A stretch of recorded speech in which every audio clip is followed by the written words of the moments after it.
15장입니다.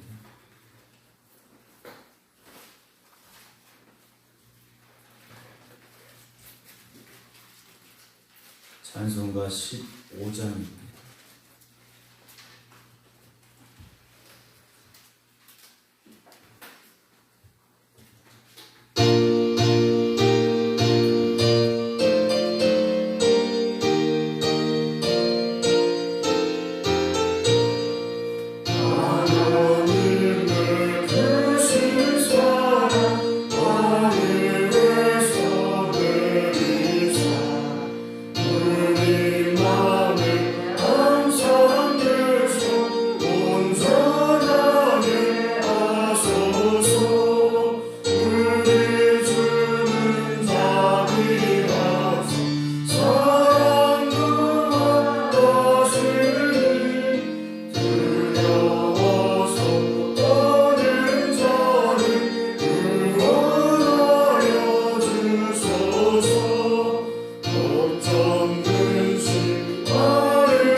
고린도전서 3장 16절부터 마지막 25절까지의 말씀입니다.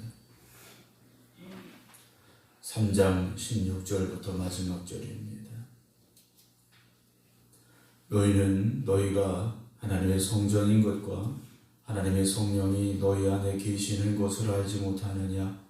누구든지 하나님의 성전을 더럽히면 하나님이 그 사람을 멸하시리라. 하나님의 성전은 거룩하니 너희도 그러하니라. 아무도 자신을 속이지 말라. 너희 중에 누구든지 이 세상에서 지혜 있는 줄로 생각하거든 어리석은 자가 되라. 그리하여야 지혜로운 자가 되리라. 이 세상 지혜는 하나님께 어리석은 것이니 기록된 바 하나님은 지혜 있는 자들로 하여금 자기 꾀에 빠지게 하시느니라 하였고, 또 주께서 지혜 있는 자들의 생각을 헛것으로 아신다 하셨느니라. 그런즉 누구든지 사람을 자랑하지 말라. 만물이 다 너희 것이니라. 바울이나 아볼로나 게바나 세계나 생명이나 사망이나 지금 것이나 장래 것이나 다 너희의 것이요 너희는 그리스도의 것이요 그리스도는 하나님의 것입니다. 아멘. 할렐루야. 바울이 고린도 교회에 편지를 써서 보낼 수밖에 없었던 이유, 가장 중요한 이유는 서로 간에 팔을 만들고 그로 인하여 다툼이 일어났기 때문이었음을 고린도전서를 시작하면서 말씀을 드렸습니다. 우리가 하나님의 몸된 교회인 것을 바울은 깨닫지 못하느냐, 왜 알지 못하고 있느냐라고 오늘 말씀 16절에 시작을 하고 있습니다. 하나님께서 이 땅에 교회를 세우신 이유가 무엇이겠습니까? 하나님의 뜻이 이 땅에 온전히 이루어지는 귀한 일꾼들이 부름받는 자리, 또 그들을 통하여 하나님을 향하여 온전한 예배드림을 통하여 하나님 영광 받으시는 자리, 그래서 이 땅에 하나님의 생명의 역사가, 구원의 역사가 이루어지도록 세워주신 것이 교회일 것입니다. 오늘 16절 보게 되면 너희가 하나님의 성전인 것과 하나님의 성령이 너희 안에 계시는 것을 알지 못하느냐, 두 가지를 말하고 있습니다. 첫 번째, 우리는 하나님의 성전이다. 그리고 하나님의 성령이 우리 안에 계시다. 이걸 우리가 알아야 된다라는 거죠. 깨달아야 된다라는 겁니다. 그런 삶을 살아야 한다라는 것이죠. 그런데 고린도 교회가 그렇지 못했다라는 겁니다. 이걸 깨닫지 못하니까, 이걸 알지 못하니까 어떻게 살았습니까? 누구든지 하나님의 성전을 더럽히면 그랬어요. 성전을 더럽힌다라는 것은 어떤 우리가 청결함이 없다, 청소를 안 했다, 무슨 오물을 갖다 부었다, 이 말이 아니죠. 교회인 우리가 교회답게 서지 못하면, 우리가 하나님의 성전인 것과 성령이 우리 안에 계시는 것을 깨닫지 못하고 또 그에 합당하지 못하게 산다면 바로 그것이 하나님의 성전을 더럽히는 것이 될 수밖에 없다라는 거죠. 우리가 무엇을 해서 하나님의 성전을 더럽힙니까? 하나님의 뜻대로 살지 않으면, 하나님이 교회를 세워주신 그 목적에 합당하지 않다면 우리는 오늘도 하나님의 성전을 더럽히고 있는 사람들이라는 거죠. 그들을 하나님께서 멸하신다 하셨습니다. 하나님의 성전은 거룩한 곳이죠. 그래서 우리도 그 거룩함을 지켜 살아가야 됩니다. 성도라는 이름 자체가 거룩한 무리들이지 않습니까? 그러니까 우리는 거룩하게 살라고 부름받은 사람들이에요. 그런데 우리가 처음 교회 나왔을 때는 아무개 성도님 이렇게 부르죠. 그런데 시간이 조금 지나면 집사님이 되고 권사님이 되고 장로님이 되고 또 저 같은 경우는 목사가 됩니다. 가장 중요한 거룩한 삶을 살아가야 될 성도의 본분을 시간이 지나면서 잊어버리는 경우가 종종 있더라는 거죠. 우리의 삶은 결국 거룩한 삶이 되어져야 됩니다. 세상은 거룩하지 않습니다. 그래서 우리는 세상과 구별되어져야 한다는 거죠. 세상과는 다른 삶을 살아야 된다는 겁니다. 18절에 아무도 자신을 속이지 말라. 너희 중에 누구든지 이 세상에서 지혜 있는 줄로 생각하거든 어리석은 자가 되라. 그리하여야 지혜로운 자가 되리라 라고 바울이 말합니다. 세상의 지혜, 어떤 지혜입니까? 어떤 부귀와 영화, 권력과 이런 것들을 가져야 되는 거죠. 그러나 하나님 주시는 지혜는 어떤 지혜입니까? 십자가의 어리석은 지혜다라고 바울은 말합니다. 십자가의 어리석은 지혜. 세상 사람들 보기에는 그걸 믿어서 뭐 하느냐, 십자가 믿어서 뭐 하느냐 하겠지만 그곳에 생명이 있다라는 거죠. 19절에도 보면요, 이 세상 지혜는 하나님께 어리석은 것이니 기록된 바 하나님은 지혜 있는 자들로 하여금 자기 꾀에 빠지게 하시느니라 하였고 또 주께서 지혜 있는 자들의 생각을 헛것으로 아신다 그러셨어요. 세상의 지혜는 결국 헛된 것이 될 수밖에 없는 겁니다. 세상의 것이 아무리 그럴듯해 보여도 하나님 앞에서 그것들은요 헛된 것이라는 거죠. 그럼에도 불구하고 고린도 교회 성도들이 어떤 삶을 살았습니까? 21절 보면 사람을 자랑하지 말라. 누구든지 사람을 자랑하지 말라 그랬는데 고린도 교회는 어땠습니까? 나는 바울파야, 나는 아볼로파야, 나는 베드로파야. 사람을 내세우고 있었다라는 거죠. 자기가 속한 그 사람을 내세우고 자랑했더라는 겁니다. 21절을 다시 보면 그런즉이라고 되어 있습니다. 그런즉이라는 이 단어는 그 앞에 나와 있던 내용들을 쭉 설명해 주면서 그렇기 때문에 라는 말입니다. 그렇기 때문에 누구든지 사람을 자랑해서는 안 된다라는 거죠. 그럼 누구만 자랑해야 됩니까? 오직 십자가, 오직 예수 그리스도만 자랑하라는 겁니다. 우리 교회는 뭐가 좋아요? 뭐가 좋아요? 뭐 다 자랑할 수 있겠죠. 그러나 정말 자랑해야 될 것이 무엇입니까?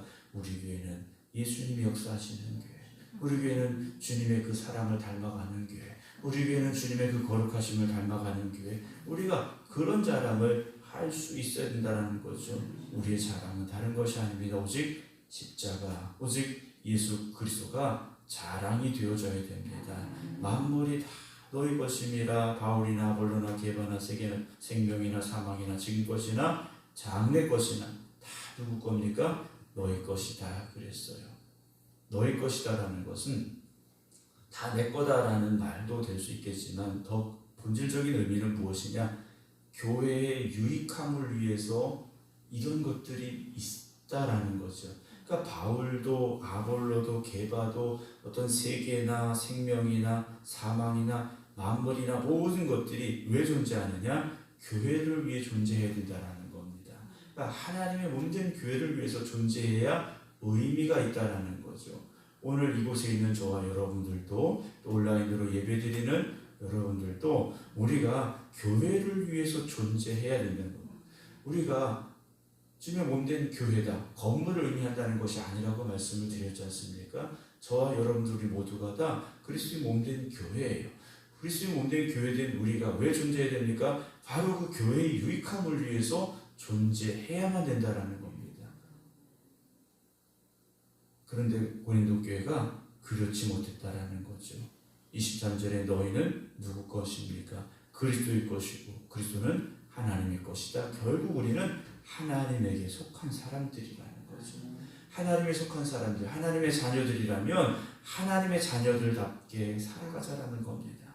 우리 안에 거하시는 거룩한 영 성령께서 우리를 이끄시고 인도하실 때 그 인도하심에 따라 순종함으로 나아가셔서 하나님께만 영광을 올려드릴 수 있는, 하나님이 기뻐하시는 삶을 살아갈 수 있는 참된 교회됨을 회복할 수 있기를 주님의 이름으로 축원합니다. 오늘 교회 안에 하나님의 영광을 가리는 일들이 있다면, 우리 안에 하나님의 기쁨이 되지 못하는 것들이 있다면 우리가 회개해야 되고 돌이켜야 되고 바로 서야만 될 것입니다.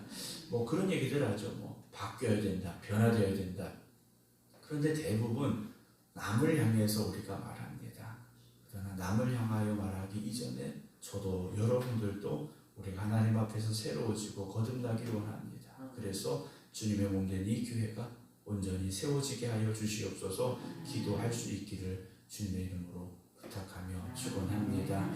우리가 뭐 이렇게 보면 이 집은 누구 집이다 이렇게 얘기를 하지 않습니까? 성도님들하고 우리가 이렇게 가다 보면 목사님 여기 누구 집이에요? 여기 누구 집이에요? 이렇게 말씀을 해주실 때가 있어요. 그럼 누구 집이라는 건 그 사람이 거기 살고 있기 때문에 누구의 집이 되는 거지 않습니까? 교회도 하나님이 거하시기 때문에 하나님의 성전이 되는 겁니다. 우리가 나왔다고 하나님의 성전이 되는 것이 아니라 하나님의 영광이 이곳에 임하셔야 됩니다. 그래서 우리 생각교회가 하나님이 임재하시고 하나님이 함께 하시고 하나님이 역사하셔서 하나님이 영광 받으시는 귀한 제단 되기를 주님의 이름으로 축원합니다. 기도하겠습니다. 하나님께서 저희들을 택하셔서 하나님의 자녀 삼아주시고 그리고 이곳에 주님의 몸된 교회를 세우시사 우리를 통하여 이 교회를 온전히 세워가라고 부르셨음을 기억하게 하여 주시옵소서. 그래서 오늘도 이 제단을 위하여 하나님의 몸된 생극교회를 위하여 우리가 무엇을 해야 될 것인가, 내가 하나님 앞에 어떤 삶을 살아야 될 것인가 우리가 다시금 깨닫게 하여 주시옵소서. 이 교회가 하나님의 기쁨이 되는 교회 되게 하시고 세상의 사람들에게 저 교회가 하나님이 거하시는 교회임을 증거할 수 있는 저희들이 되게 하여 주시옵소서. 그래서 이 제단을 통하여 하나님이 영광 받으시는 일들이 넘쳐나게 하시고 하나님이 기뻐하시는 성도들의 삶이 되게 하여 주시옵시사. 세상이 빛이 되게 하시고 소금이 되게 하여 주시옵소서. 그래서 이 지단을 통하여 죽어가는 영혼들이 구원받는 역사가 날마다 더하여지게 하여 주시옵시고 저희들이 가는 곳마다 하나님의 영광만 나타내게 하여 주시옵소서. 세상에 수많은 교회들이 있지만 특별히 이 지단을 주님 기억하여 주시옵시고 우리 생각교회를 통하여서 하나님의 큰 은혜만 증거되게 하여 주시옵소서. 오늘도 깨어 기도드리는 성도들 각자의 삶을 또한 주님께서 돌보시고 함께하여 주시기를 간절히 기도드립니다. 험하고 힘든 세상을 살아가는 하나님의 자녀들이 믿음 지키며 하나님의 뜻을 이루어가고자 힘쓰고 노력하는 가운데 있사오니 저들의 삶 가운데 오직 하나님의 은혜만 임하게 하시고 하나님의 역사하심이 나타나게 하여 주시어서 하나님 앞에 복 있는 성도들이 되게 하여 주시옵소서. 이제는 우리 주 예수 그리스도의 은혜와 아버지 하나님의 극진하신 사랑하심과 성령님의 감동 감화 역사하심이 오늘도 하나님의 뜻에 합당한 삶을 살아가겠습니다. 기도드리는 모든 성도들 위해 이제부터 영원토록 함께 하시기를 간절히 축원하옵나이다. 아멘.